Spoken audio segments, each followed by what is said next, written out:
Our other top story tonight, how safe is your child's school bus?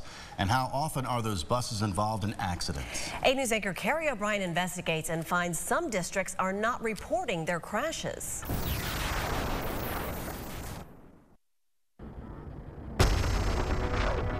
A school bus crash can be a parent's worst nightmare, and last year our area saw several. In April, there were 3 in 2 days. In one, a Henrico school bus and pickup truck collide, injuring 4 students. In this one, a Chesterfield school bus was rear-ended, causing a chain reaction on Interstate 64. 11 students were treated for minor injuries. And the most frightening of the 3 was when an ice cream truck crashed head-on into a Chesterfield school bus. 7 students were hurt.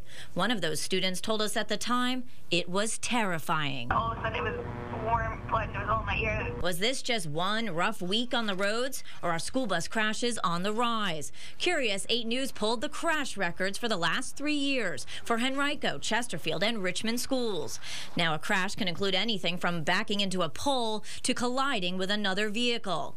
In Henrico, we found crashes were actually on the decline, steadily dropping from 66 in 2009 to 28 last year. We have over 600 buses, and we travel almost 9 million miles a year, and our accident rate is less than 0.9 accidents per 100,000 miles driven. So I think that's safer than most vehicles on the road. But in Chesterfield, school bus crashes more than doubled. There were 14 during the school year last year, compared to 6 the previous year. When you travel approximately 9 to 10 million miles a year, you're going to have accidents. And to put it in better perspective, that's 14 crashes out of 600 buses on the road. The school bus is a difficult vehicle to drive. It's large, you know, over 40 feet long. It's wide.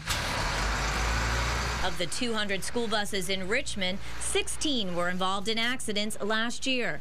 But we can't really tell you how the district is doing overall. All districts are required by law to report crashes to the State Department of Education.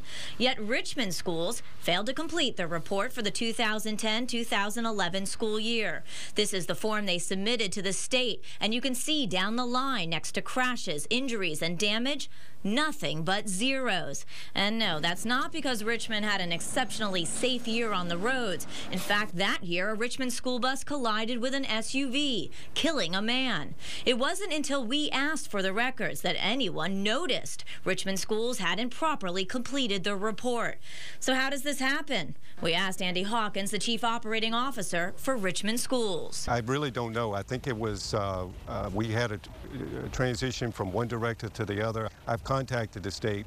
They've assured me that all of our data is in there right now. This has been corrected. Parents, you can soon view your school district's crash reports online. Sometime next month, the Virginia Department of Education will begin posting the crash records for every school district in the state on their website. So if a school district isn't completing their reports, it will now be very easy to spot. Kerri O'Brien, 8 News. What an eye-opener. And tonight at 6, Kerri O'Brien takes a closer look at who's driving your child's bus and the training they receive when our special investigation into school bus safety continues. A series of school bus accidents here in Metro Richmond prompted our 8 News investigation into school bus safety. Last April, we saw 3 crashes in just 2 days. One, a head-on collision with an ice cream truck. In this crash on Interstate 64, the Chesterfield bus driver was charged with following too closely. And in 2011, a Richmond school bus collides with an SUV, killing a man. I heard this boom noise, and then you could hear something like it was crashing and rolling. By the time I got there, one person had already been ejected, laying on the side where it looked, and was bleeding from the head. The bus driver was cited for failing to yield to the right-of-way. These images of twisted metal, broken glass, and scared students got us wondering, who's behind the wheel of your child's bus? They have to have a physical. They have to go through pre-employment drug testing.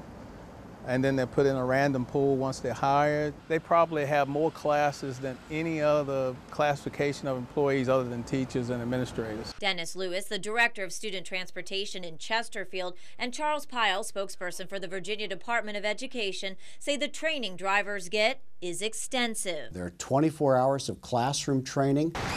The state also requires all drivers have more than 20 hours behind the wheel, and half of that time has to be with kids on the bus. In Richmond, the training doesn't stop there. They have to be refreshed every year. Chesterfield County schools go above and beyond the state requirements. We do about 60 hours of classroom and behind the wheel training. But despite all the training, when we dug through those crash reports, we found in almost every district more than half of the collisions were preventable. If it's preventable, we look at in detail of what the accident was. Was it backing into a stationary object?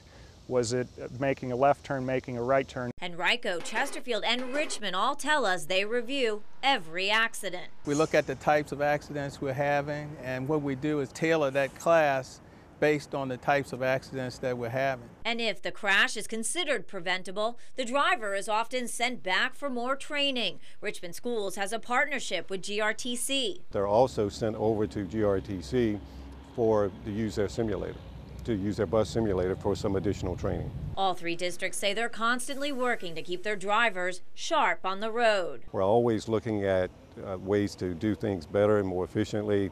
Have we had any bus accidents, and if so, why? Anytime there's an accident or a bus crash, it's a concern. Overall, we do a great job. Our drivers are well trained. Perhaps the proof is in the numbers. Of the 16,000 school buses on the road statewide, 533 were involved in crashes.